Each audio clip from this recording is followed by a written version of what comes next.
Good afternoon, everybody, and thank you so much for coming out. We kept the snow away, so we're expecting a good turnout, and thank you for coming. We are honored again to have the Lieutenant Governor with us. This will be her third trip to campus this year, two on the subject that we're going to be speaking about today, so we're thrilled to have her. Right now, it's my distinct pleasure and honor to introduce the president of Daemen College, Dr. Gary Olson.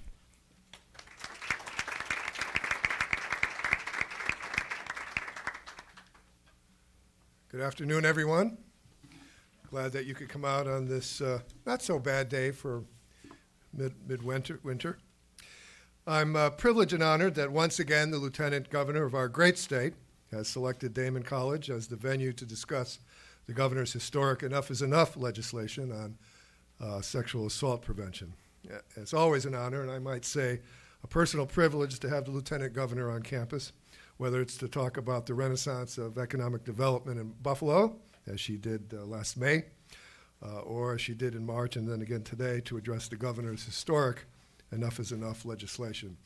In fact, Lieutenant Governor Hochul is such a frequent and welcome visitor to Daemen, I think I'm going to have to offer her a branch office here on campus with parking. That's the actual perk, it's the parking. Right. No, our tuition is very affordable, I'll have you know.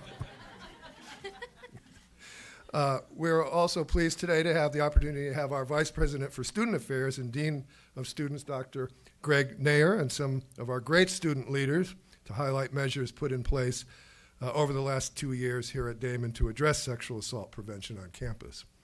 Dr. Nair and our capable Title IX compliance officer, the Associate VP for Academic Affairs, Dr. Kathleen Boone, have really set new professional standards of excellence in the pursuit of policies and practices that address sexual assault prevention. They represent the priority that Daemen College continues to give to sexual assault prevention and to protecting our students from such threats.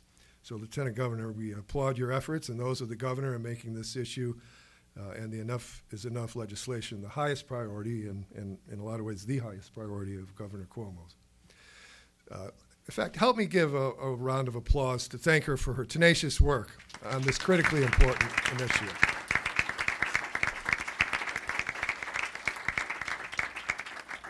Now, this afternoon you'll hear first from Lieutenant Governor as she reports on the efforts of public and private institutions of higher education to implement the law. And then Dr. Nair and his student representatives will provide us with a brief report on the steps Daemen has been taking, beginning even well before the Enough is Enough law to enact sexual assault efforts here, prevention efforts here on campus. So ladies and gentlemen, it's my privilege to introduce a great friend of Daemen College and a great leader, the Lieutenant Governor of the state of New York, the Honorable Kathy Hochul.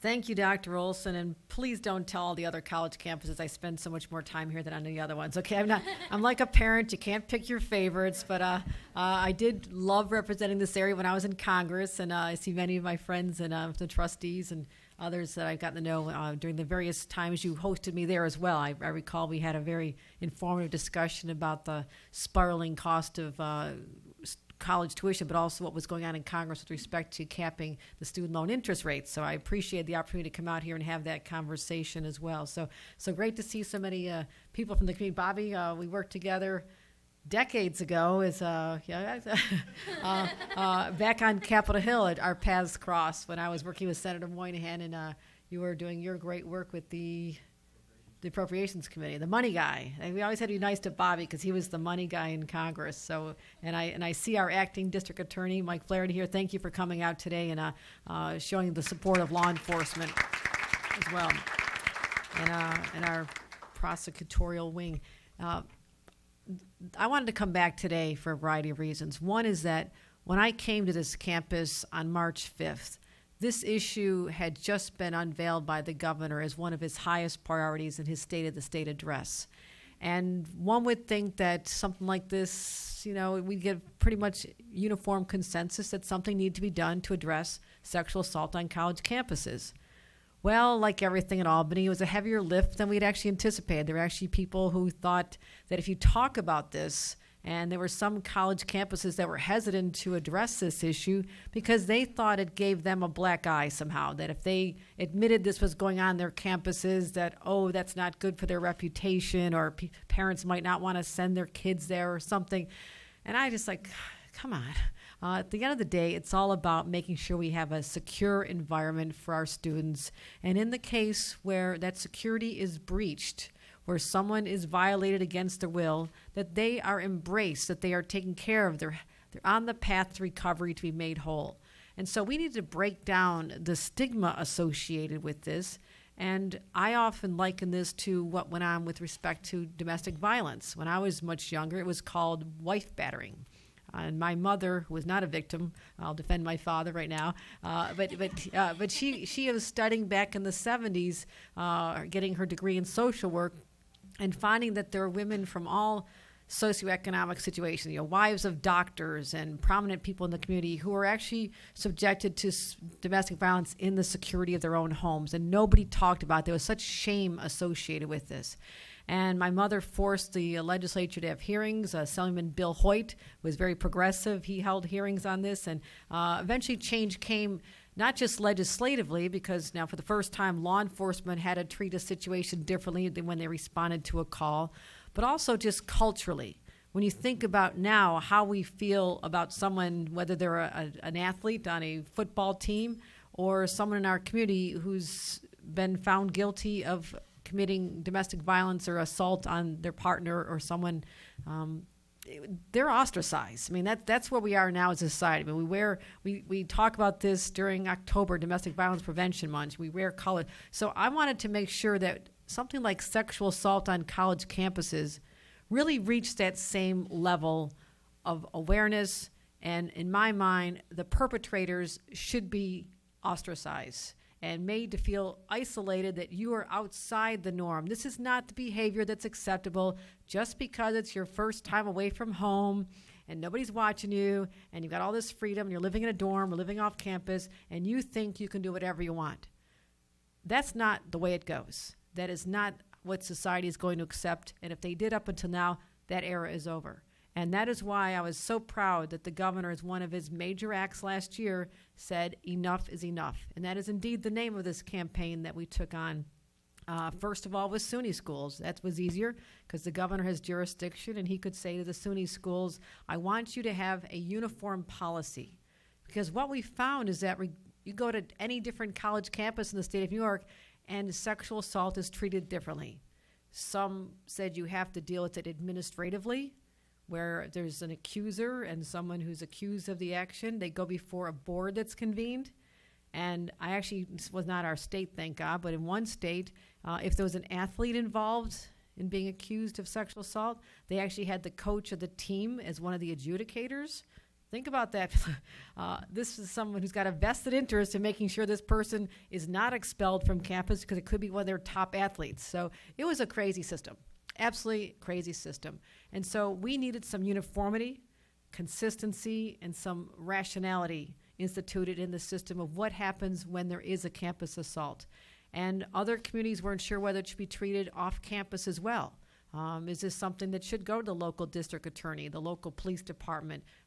Is it contained internally? Is it externally?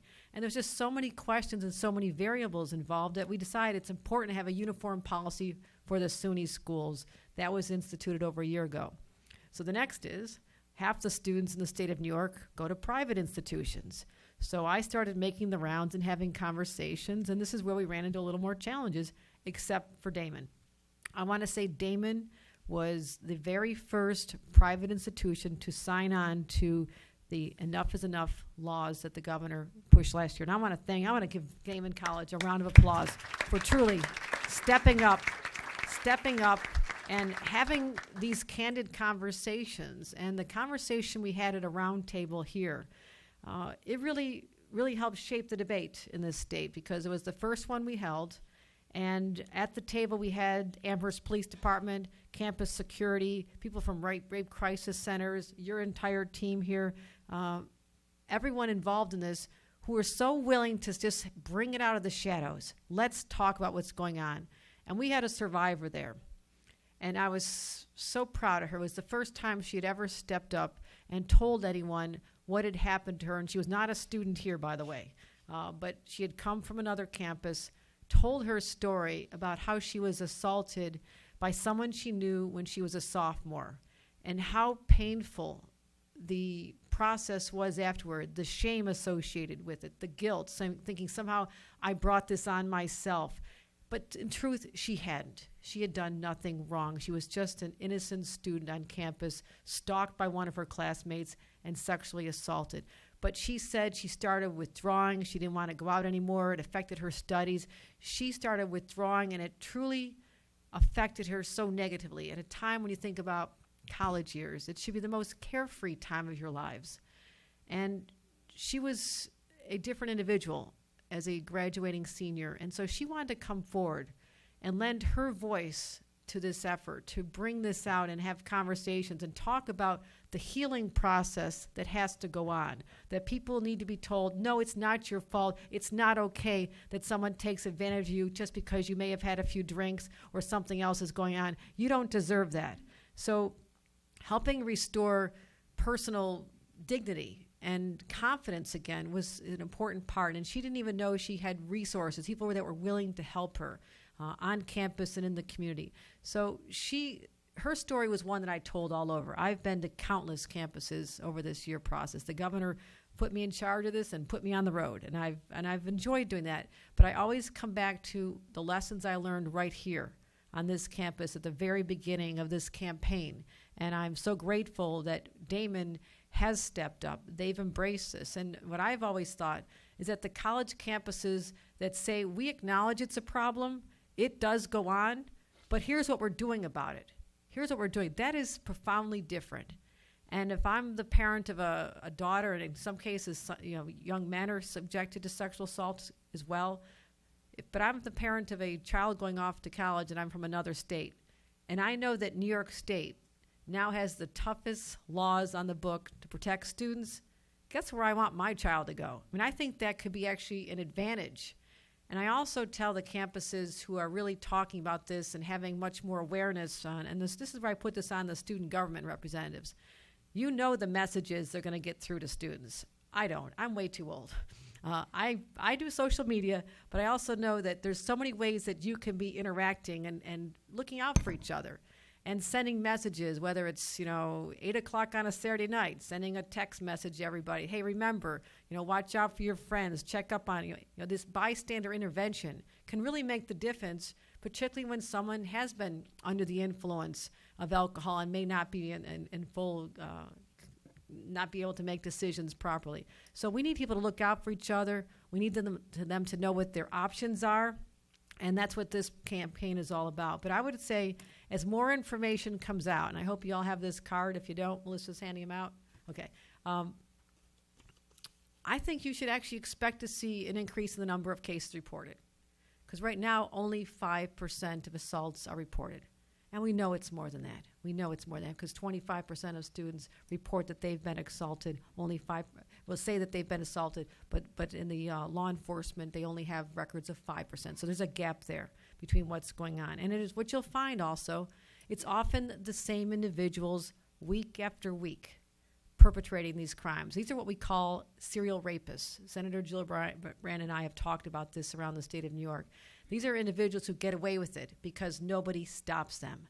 So even if it's yourself and you know this is wrong and the next day you say, I don't know what I should do, please know that you could be stopping someone else from having to endure what you went through if you've got the courage to stand up, and you will be taken care of in a very professional, nurturing way by your campus. Because that's what this young woman told us a year ago when we had that first assault. Again, she was not a student at Daemen. She says, I didn't know where to turn. I thought my campus should have protected me, and they didn't. That's hard to take. That's hard to take. And I'm glad that there are other campuses, and statewide now we are demanding a different attitude towards sexual assault on campus. We will take care of you. We will help you heal. But best of all, let's prevent it. Let's have awareness. Let's have something more than once a year when you come for freshman orientation, you get a little booklet or program and you check the box and it's over. That doesn't work. That does not work. And I don't want to know that that's going on. This has to be sustained. It has to be ongoing throughout the entire 4 years of people's career. You've got to keep this in front of people. So if your numbers go up, don't worry about it, because that says to me you've created an awareness, and eventually they'll go down. Eventually, when we get to that point where we are with domestic violence and people are shamed and realize you cannot do this. And actually, I think young men who come to campus should be aware that while you may think you have these freedoms, you need to know if you cross that line, you could be damaging your life forever. All the work that you took to get to this campus and be a student here and the bright future you have ahead of you, if you cross that line, you could be a criminal. You could have a record, not just expelled from school, but you could also have a criminal record. You need to know that. That should be on the front of your mind. So I'd say let's have that scare campaign, because that is actually what should happen. Because if the sexual assault occurred down in Chippewa, Mike Flaherty is going to prosecute you, okay? It happens on a campus, there should be no difference. And that's the point we're trying to make. So it is a crime to sexually assault another person. Let's make sure everyone understands it. So I will leave you with this information. The governor's campaign, there's just some quick elements of it. We have changed the definition of what campus assault is. It now requires affirmative consent. No longer can someone say, well, she never said no, so I assumed it was okay. Well, you might have just slipped a date rape, rubbing her drink, and she's not able to say yes or no. So you need to be aware that that is no longer a valid defense. Another issue that came up when we were having these forums was the need for an amnesty policy. And what that is that we find that young people don't want to report that they saw something or were involved in something that violated a campus policy. Let's say someone is underage and they're drinking on campus and there's a sexual assault. They're afraid that if they come forward and talk about the sexual assault they either experienced or witnessed, that they're going to get in trouble for violating the policy. So we said, you know what, it's more important that you come forward, tell us what happened, we start the healing process and stopping this individual from doing it again than worrying about violating a campus policy. So there is an amnesty program. We've got a Bill of Rights that explains your rights on what you can do legally on campus or off campus, comprehensive training that's required for administrators, staff. You don't really know who the first person on a campus is going to be that's going to hear about this. It could be your roommate, it could be an RA, it could be someone in the cafeteria, it could be one of your favorite teachers. So everybody has to be made aware of what the rights are and where to help out. So we also have a sexual assault victims unit among the state police, because campuses have different sizes. Some don't even have very robust campus security. They're very small. They don't have the resources. So the New York State Police have a hotline where there's someone, a trained professional, who will assist you. So I want to make sure that we get this information out. I would encourage you to keep this dialogue going, not just make it a once-a-year event. And if you haven't done this already, and perhaps you have, great opportunity is to have a community viewing of this documentary called The Hunting Ground. And if you haven't seen that, the governor and I were in New York City launching this last year. It'll profoundly shake you to your core when you see what goes on with young women on campuses and the institutions that strive so hard to protect their reputation instead of protecting their students. It'll shock you. So perhaps student government and organizations can come together, have it a pizza night, watch this, and have a discussion. Have a serious discussion about this. Have your athletes there. Have people from the have men and women there all watching this and say, let's talk about this, because it'll change how you view this crime. It's a crime.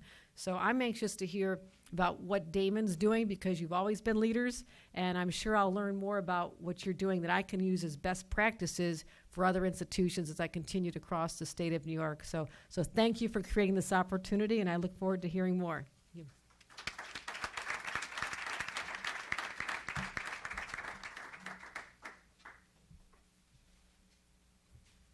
Thank you, Lieutenant Governor Hochul, and thank you all for being here today on this important topic.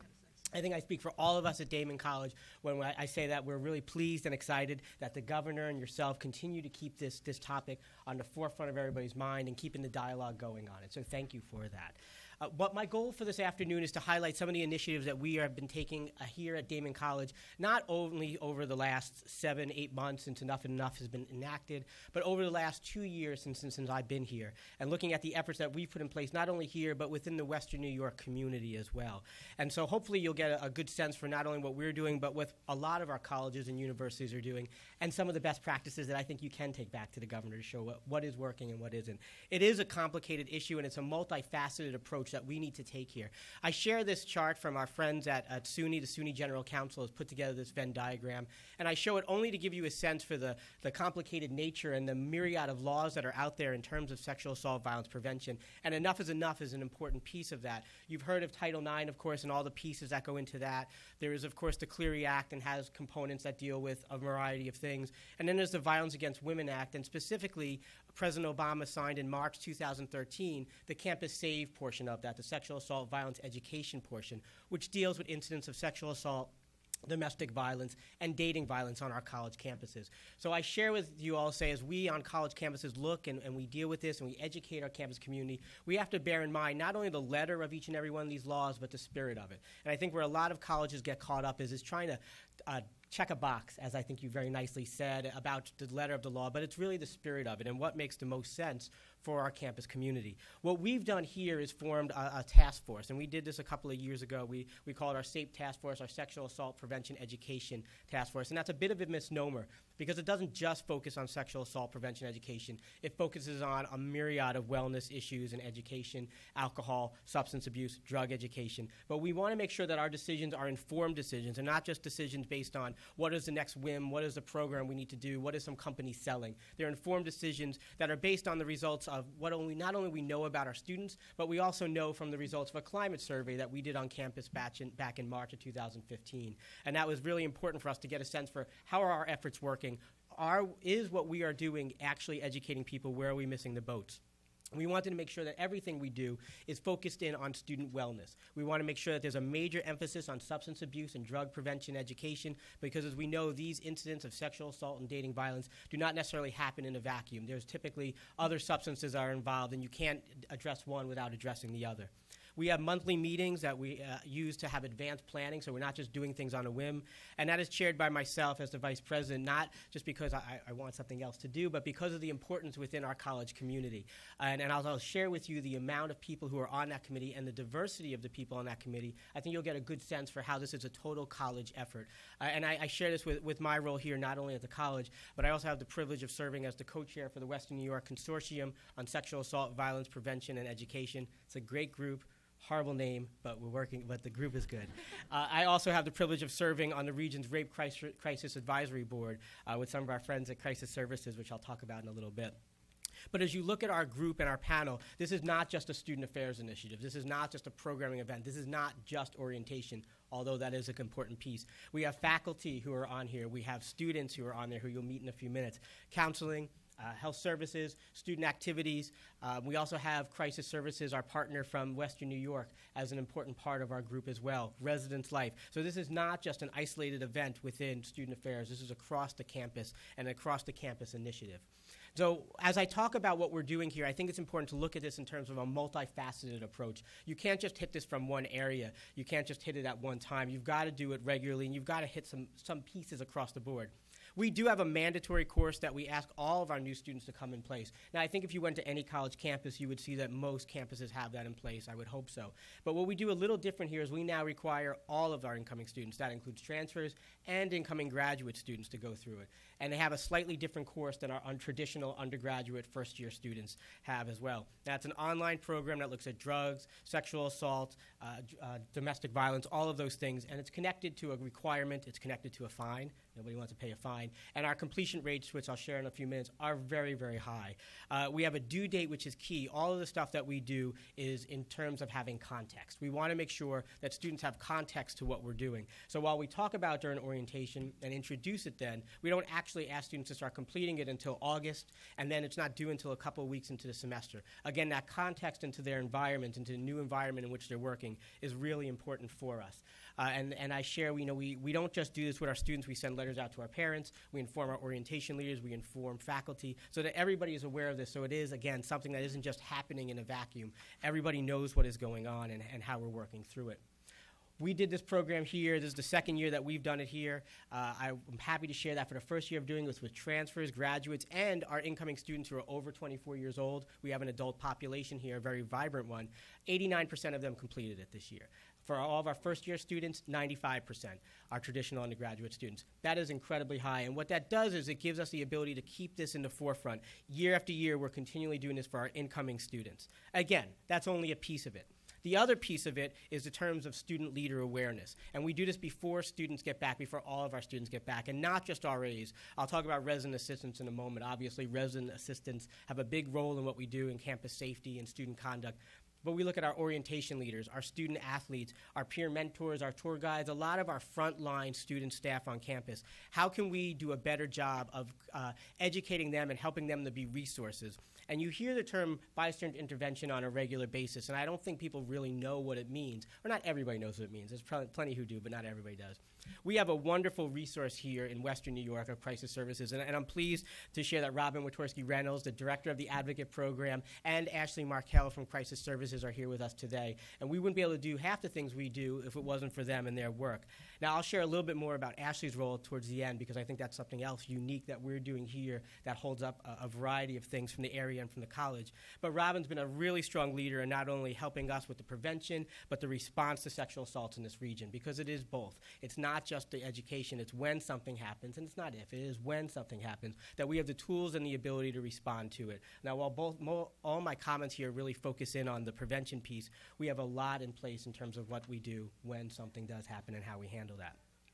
Bystander intervention is really about teaching bystanders, teaching individuals who have the skills in the community to be able to respond, to be able to notice something that is a concern, and be able to help deal with that situation if and when it occurs. We want to make sure we are not around at all hours of the day and night. We're not around on weekends. We're not off campus, or we shouldn't be.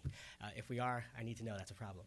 But we need to make sure that the students who are, that the professionals who are there are able and have the skills available to be able to help and be able to deal with these situations when they occur. This fall was the first year we've done that comprehensive program that was put together with Crisis Services, and over 200 of our student leaders went through that program willingly. There was no fine associated with it. And that's about 8% of our student body, and that's pretty significant when you think about how we'll be able to do that year in and year out. And I want to take a moment to talk a little bit and introduce some of our students who are up here on the panel, because I think that'll be really helpful for you, Lieutenant Governor, but also for the members in the audience as well.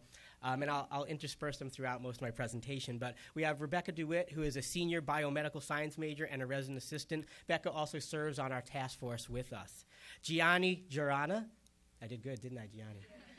She is a junior healthcare studies major and also a resident assistant, and Gianni will be serving on our task force next year with us as well. Zachary Kennard, who is a senior accounting major and a student athlete on the tennis team. He's also everywhere on campus. He's synonymous with Daemen.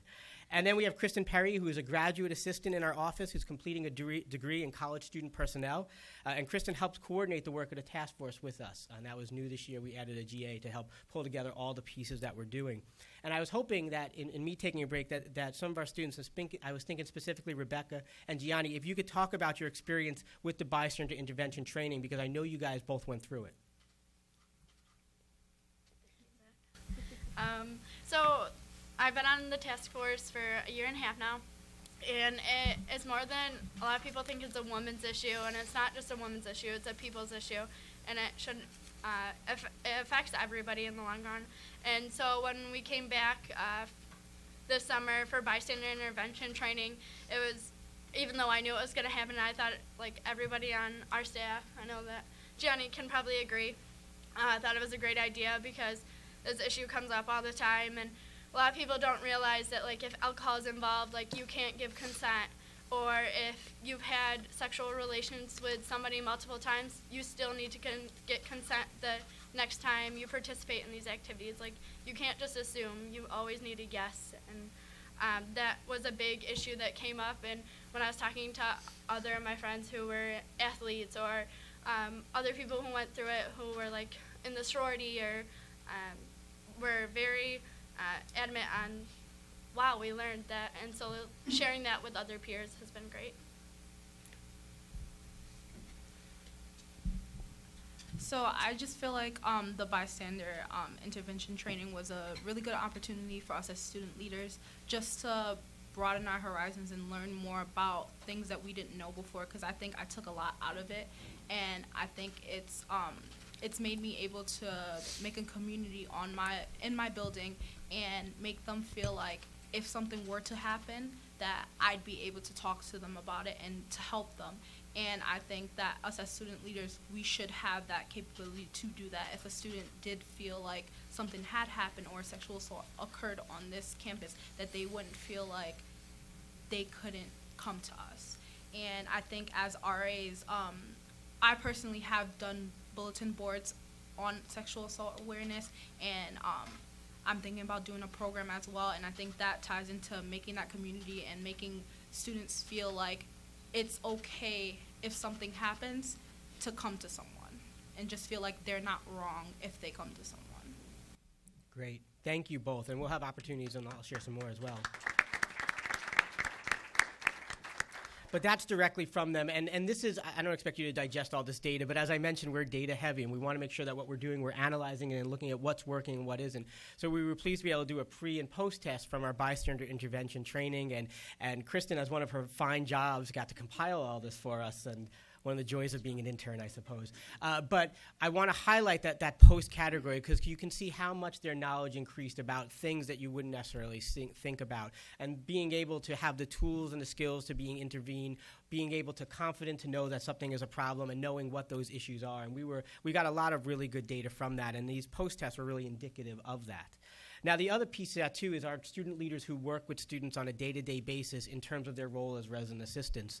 As I mentioned before with some of the other acts out there, Cleary and Title, we have to have people, Title IX, we have to have people who are designated as campus security authorities and responsible persons. Like most campuses, RRAs are designated as those people, and we are very intentional about that because we want to make sure that those students know what to report, how to report it, and when to report it. And we have one protocol, we have one system, we have one process for handling that. I think where a lot of institutions go wrong is they have multiple systems, they have multiple processes, they have multiple ways to resolve things, and that doesn't really work. You need to have a one place, you need to have the training, especially on a campus like ours and like many small private colleges that have a limited staff. You need to make sure you understand how things are coming in and how you're going to manage them. For RAs and all of our campus security authorities and responsible persons, they have a very specific training they go through to make sure they understand what their responsibilities are. And so they're not getting overly burdened and confused. I don't need them to know every nuance. I need them to know what their role is to do so that we can do what we need to do when it comes forward. We have a very specific protocol in place with interim measures in place that we put in place when something happens, an on-call system 24/7. And of course, we are very clear about the Bill of Rights and the amnesty policy that are out there. Now, the Bill of Rights mandated by the federal government since 1992, but they've expanded quite a bit from state to state. I've had the privilege of working in 4 different states, and every state does things a little bit differently, some better than others. New York State better, of course. But what we've had to do is this is our Sexual Assault Victims Bill of Rights, which are all throughout campus. They're posted in our residence halls. They're sent out electronically. We try and keep it up in front of people because the reality of it is when people don't think of something until something happens, and then they want to know where that information is. So we don't want somebody to check in the first day of classes and we hand them a Bill of Rights, but we want to make sure it's available to them. Upstairs is an example of some of the posters we use. We have a myriad of ways of getting it out to them and to making sure that not only, again, complies with the basic things that enough is outlined, but it also complies with the federal government, but it's also based on best practices. What are the things that we would want to do? Lieutenant Governor, you mentioned having a nurturing environment, and I think that's the heart and soul of what you want from a Bill of Rights. And that's the same with an amnesty policy. We want to make sure if somebody has something happen, that they have the ability to come forward and know that we're not worried about that they were drinking at that moment or doing something else. We're worried, but we're more worried about what actually happened and what transpired. And we're very clear about that and keeping that out in the forefront. And our amnesty policy doesn't just apply to sexual assault. It applies to other things that might be more serious than them drinking at that exact moment. The other piece with our multifaceted approach is as much ways that we can have this information out in front of people, the better. We have magnets that we put on people's fridge that have information about the student handbook and about their rights, about the Bill of Rights, about sexual assault violence prevention. We have bystander posters that are around campus that are coordinated through Dr. Boone's office, who serves as a Title IX coordinator. We have other flyers and pieces are hung around campus to help inform people about not only their rights, but also about knowing something, reporting something. We don't want to just say sexual assault on everything because that might not ring true, but we want people to know if they have a concern, how to report something. And I'll talk a little bit about that in a second when I talk about our care team, which is another piece of the puzzle in there. And these are just examples of some of the brochures and some of the flyers and things we have about. Again, it is a multi-approach. We can't just have it out there at the beginning of the year and hope that everything's going to be fine. We have to keep it out in their forefront. The other thing that we've done this year, which I'm really pleased about, is we put together a video because, again, the best way you can do things is to not hit people where they are doing things now, and videos are a good way to do that. We have a bystander video that is catchy, that is professional, and has variety to it. So, again, it gets people thinking in another way, and if you all indulge me for 2.5 minutes, I'd like to play that real quickly just so you can see our Do Something video that a lot of people had their hand in putting together.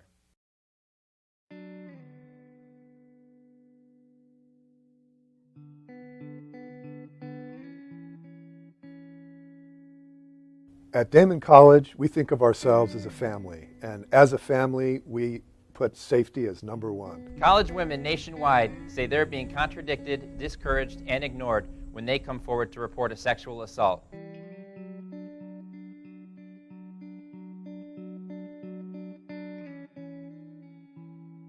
No one should fear the threat of sexual assault as they pursue their education. Never before has the subject of sexual assault on college campuses been so much a part of the national dialogue.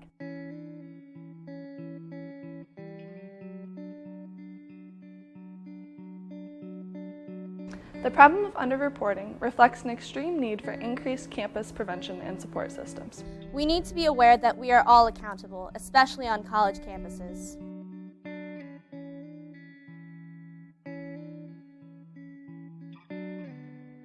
Take responsibility for your actions. Care enough about yourself and others not to break the trust. Perhaps most important, we need to keep saying to anyone out there who has ever been assaulted, you are not alone.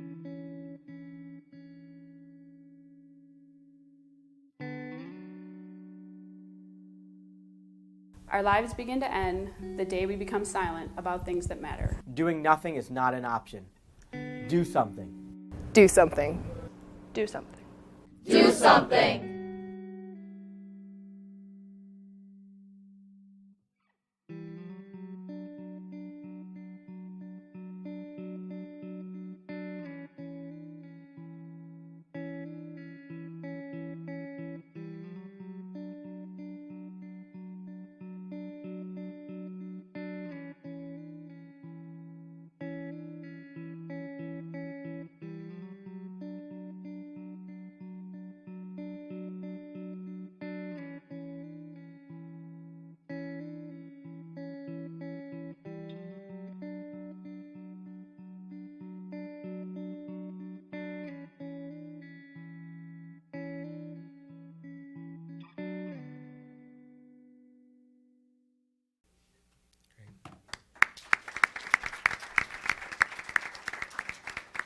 So this is something that's not only out there on the web, but it's also something that athletics, we've partnered with athletics on this, and they play this at their games. They play it in their lobby as well, and there's other ways that we're going to unveil this too. So again, it's another way that we can get the message out. And the idea is not just getting the message out, but people know where to report. They know that there's multiple points of intake, and they know regardless of what those multiple points of intake are, the same message, the same response is going to be given. That's critical for us.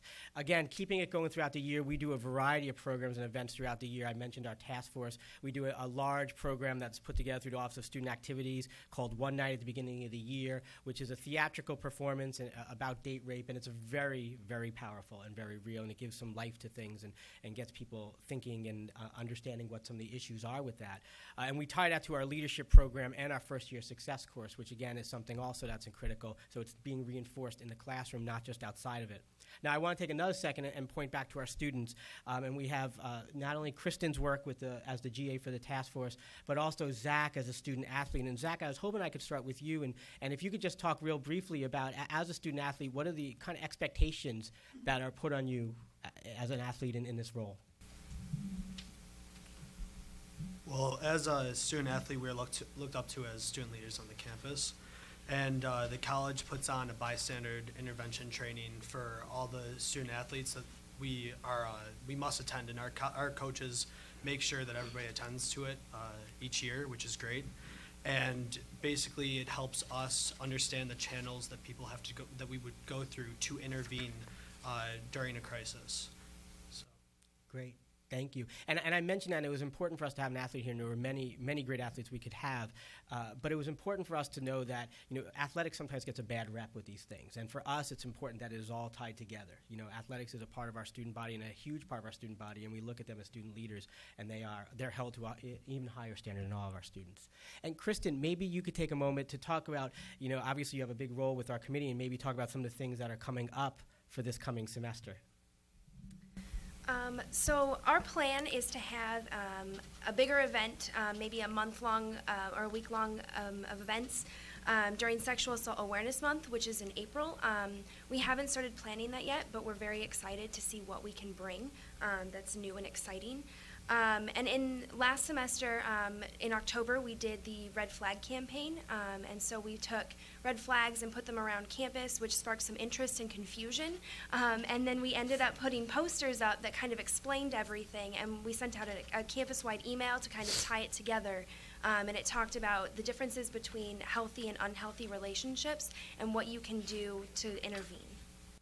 Excellent. Thank you. And so the final piece as I wrap this up and just kind of share it is of course involving other faculty and staff. And while not all of our faculty and staff are labeled quote unquote responsible persons, the key people who are CSAs, campus security authorities or responsible persons do go through a training. For all other faculty, we want to make sure they understand how to report something. We want an easy system, and we have a very easy system that we've implemented if there's any concern or issue about a student. They don't need to categorize it. They don't need to say this happened or that happened. They don't need to investigate, but they need a way to report it and know that somebody is going to handle it. We have a website dedicated to that, daemen.edu/concern. It's very easy to remember. We have these posters. You can see the blue and the green down there. It's teal, sorry. I'm colorblind. But you can see we have those around campus so people know that they can report something and that there will be a handoff. And that they don't have to understand the tenets of the law, but they have to understand what our response will be and that it falls under our care, our conduct system, and that we're also complying with the law as well. And that, again, is critical for us that they're informed about that. And we do that not just through emails, but I attend the faculty meetings. I meet with new faculty as well. So we cover as many bases as we possibly can. And then the final piece that I want to share, we can go on forever, but the final piece that I want to share is something I'm really excited about. And this speaks to the greater partnership with Crisis Services of Buffalo. I'm pleased to announce that this semester we will have Ashley Markell, who is a trained advocate, being one of two campus advocates. She will be on our campus 2 days a week. She'll also be at UB's campus, that other college down the street, a couple of days a week, but working directly with us, helping us with our initiatives. If we actually had something on campus, she would be a great resource for that as well. And we're absolutely excited about having that partnership with Crisis Services and the vision that Robin's had to make that happen. It all focuses on education, outreach, and support. And that is, talk about a model for the state. That it truly is.